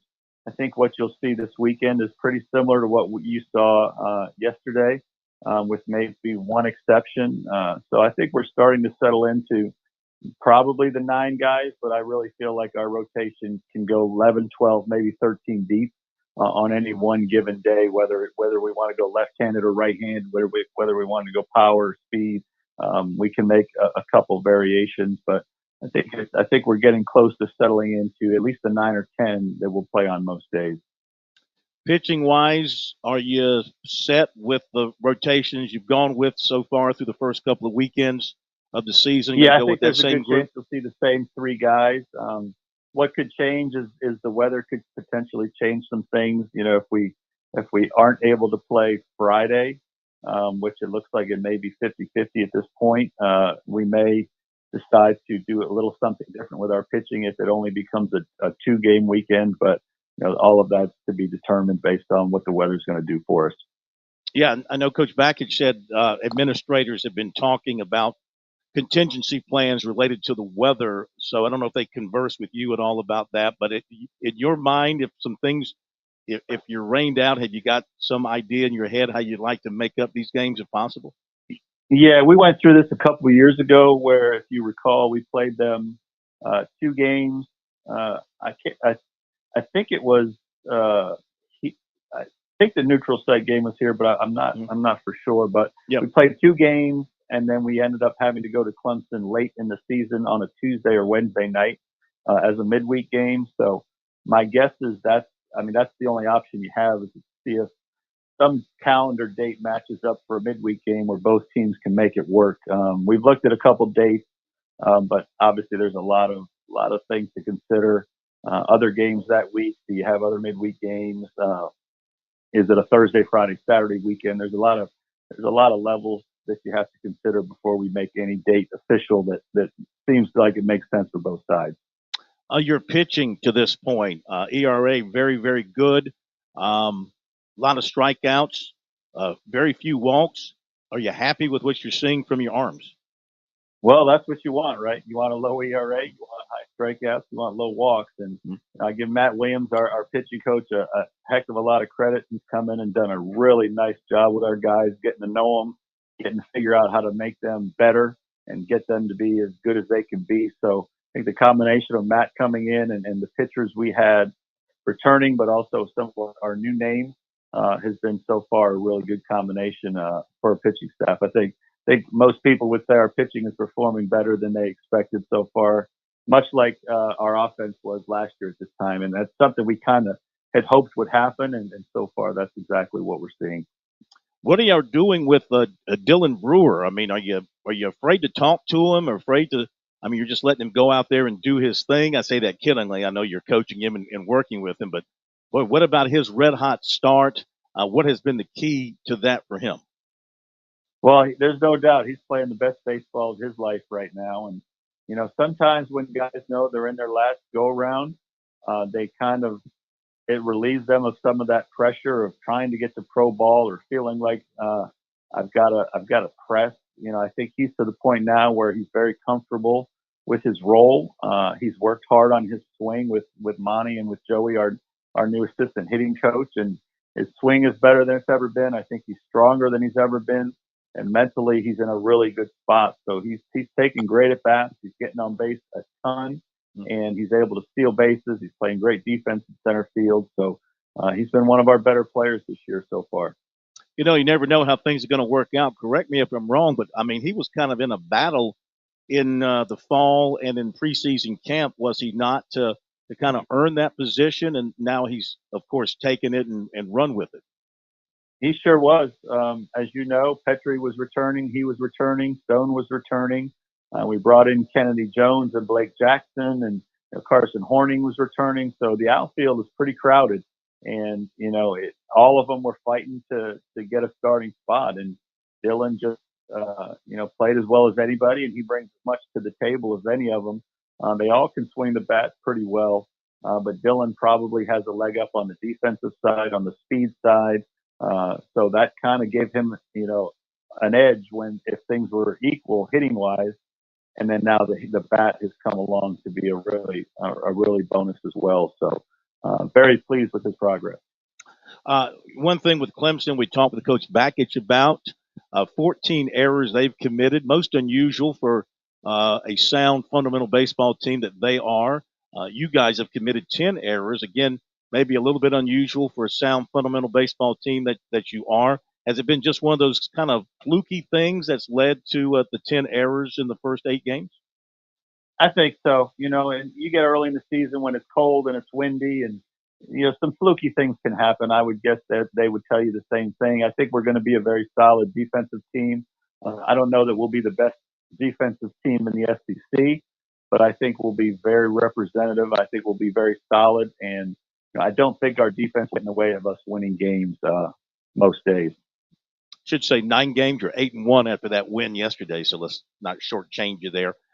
So the series means a ton to the fans, as you well know. You won it last year, so that's a good feeling when you can walk away with a win in the series. What does it mean to you, though, now that you've been kind of entrenched here for these number of years at South Carolina? What does it mean to you and your players to play in this series and, if possible, to come away with a victory? I know bigger things are down the road with SEC play, regional play, you hope Omaha, but for the here and now, how important is it to you? Well, I think we want to win. There's no question about it. You know how much it means to your school, to your fans, to your alumni. And it means a lot to us as coaches and players and everybody that supports us. It means a lot to them, man. And everybody wants bragging rights in this state, and everybody knows it's one of the most watched series. So the competitive nature is you want to win, period. And we're going to do everything we can to win. I think the flip side of that is both teams will benefit greatly from playing the series. If you look at last year's series, you mentioned how we won, and we ended up going on to host a regional and playing a super regional for the chance to go to Omaha, and they went on to win the ACC. So it will be a benefit to both teams, regardless of who wins. So I think that's why another reason why it's such a great thing to play. We want to win it, and make no mistake. Do you find it kind of fun that there'll be, of course, more media attention on this series and practically any other series you'll have? You may have a couple of SEC series where it will be packed in, and then, of course, postseason play, but everything is dissected. Every move you make, every move Coach Bakich makes, anything that a player does, everything is broken down and scrutinized here. You enjoy that? You enjoy having that kind of spotlight on you? Yeah, it makes it fun, right? And it just shows the preparation. And we can be second guessed. He'll be second guessed. I'll be second guessed. But I think both schools will tell you that we prepare as well as you possibly can in every decision we make. will have tremendous amount of preparation and thought behind it. So if you're confident in your preparation and people want to second guess decisions you made, you take it with a grain of salt because you know how prepared you were to make each decision. So I love it. I love being in something that has this level of importance. And the great thing about it is it will be like a super regional environment, yet it doesn't have the finality of if you lose, the season's over. Sure. So that's what makes it really fun. It gets you ready for the rest of the season without knowing, man, if it doesn't go our way, the season's over. You still have a long way to go afterwards. Before we let you go, let me get your thoughts on Clemson. Canarella is having a fabulous start. He's been a little dinged up, but he is going to play. They're having to go to their number 2 catcher right now because of an injury there. Their pitching is pretty solid. Gordon is not going to be in the rotation, but he is back throwing now and starting midweek. So I guess number one key is Canarella. You got to kind of keep him off the bases and not let him set the table for them. Yeah, it starts with him for sure. I mean, he's a tremendous player. He's a big pro prospect. He's an All-American, and he kind of makes their offense go in the leadoff spot. So you've got to respect that. And but they've also got some other good weapons in their lineup as well. Pitching wise, they've got good arms. Guys we've faced in the past, but they also have some new guys that are having a nice impact for them. So it's going to be good baseball. You've got two teams that are ranked in the top 10 to 12 in most polls. And so it's going to be a lot of good baseball. Well, we hope the weather will give us a doggone break. Be ashamed to interrupt this thing over the weekend, so we'll cross our fingers and hope for the best. And, Coach, as always, we appreciate it. Have a great weekend. Look forward to seeing you out there, and we'll see you tomorrow at your own press conference to preview it some more. Thank you so much for your time. My pleasure. Thanks for having me on.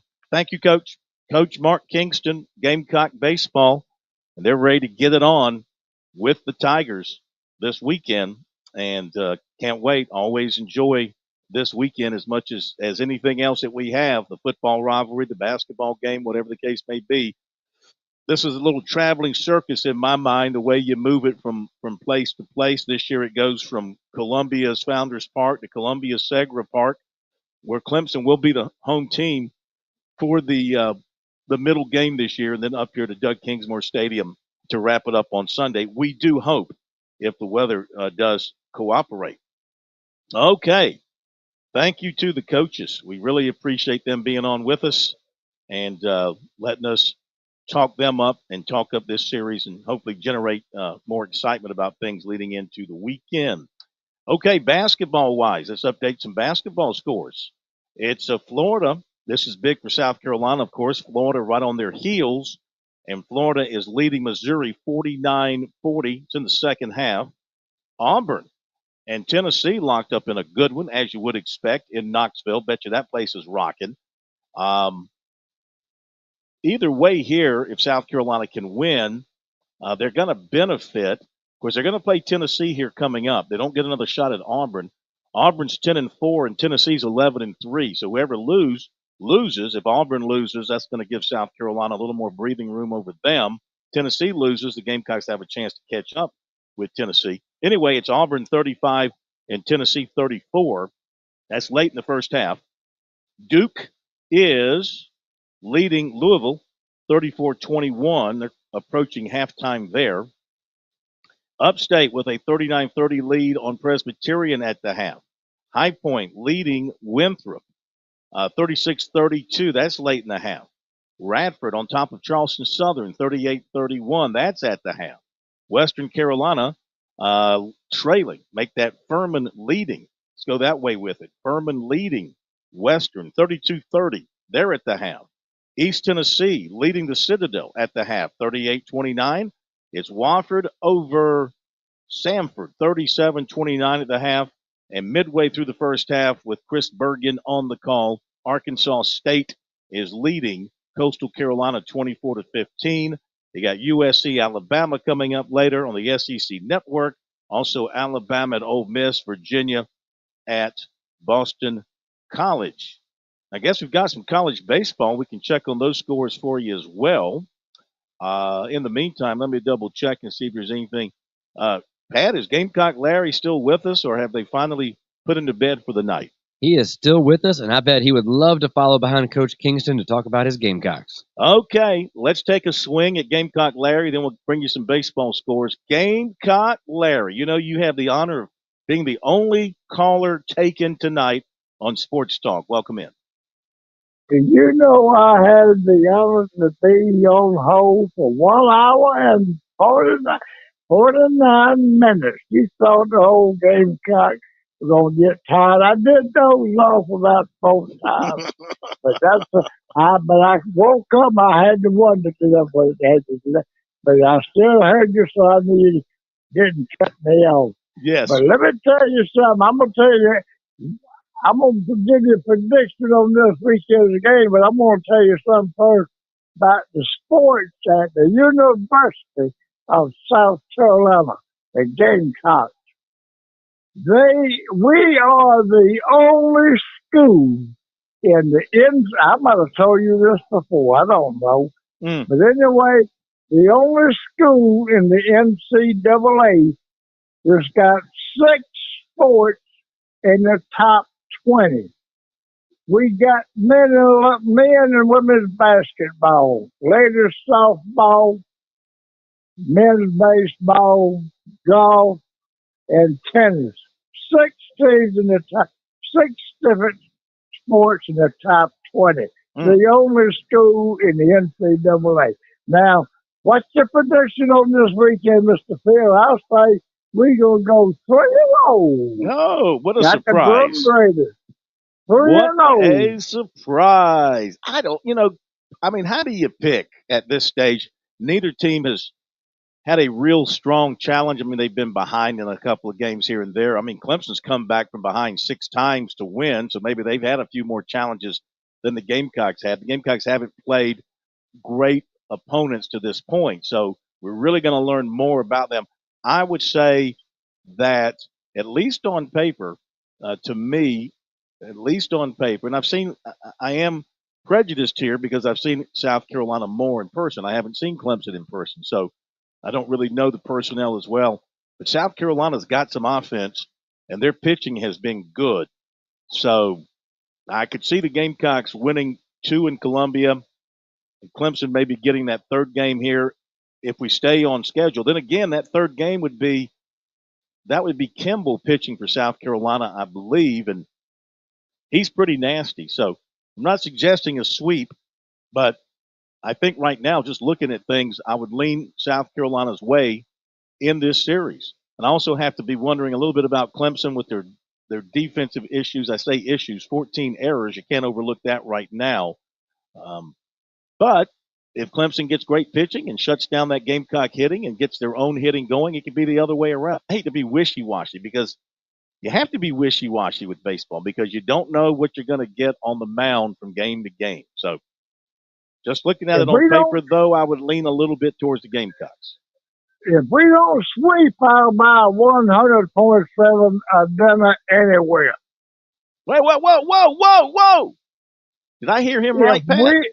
Say it again. If the Gamecocks do not sweep, I will buy dinner anywhere for the 100.7 crew anywhere, anytime. You're going to pay for the whole staff? I'll pay for the whole staff anywhere. I got coupons. I love it. Love it, Larry. Love all y'all. All right, Larry. Thank you very much. We'll take you up on that. This afternoon, Vanderbilt is leading Evansville 7-2. Ole Miss is leading Missouri State 8-3. Miami over Florida Gulf Coast 7-4. Michigan State and Georgia. Georgia's undefeated. They're tied at 6 in the 5th. Florida leading Bethune-Cookman 5-0. Virginia 9-0 over VM and I. A couple of other quick notes I want to get to before we say goodnight. A couple of things that I put to the side here I wanted to touch on. New head football coach at Wagner Salley High School is, love the name, Blaze Gillespie. Been an assistant coach at Camden High School. He's also coached in North Carolina. Football officials are discussing what to do with recruiting in December, a month that's become overwhelming for coaches. So they are considering proposals that would have a signing period in June and make December pretty much a dead month so that teams can focus on their bowl preparation or their playoff preparations. And so that's something that's being discussed right now. 3 signing periods, in fact. The last Wednesday in June, the Wednesday following the regular season, and the first Wednesday in February. This from Pete Themmel of the ESPN people. The colleges with the NFL players who are making combined the most money. Who do you think is number one on that list, Pat? Which school has NFL players, alums who are NFL players combined making the most money? The most money. Well, that makes me think who has produced the most quarterbacks with massive contracts. In recent years, that makes me kind of lean towards Oklahoma. Alabama. $1.5 billion in contracts for their NFL players. Ohio State, $1.4 billion. This is billion with a B. LSU, $1.2 billion.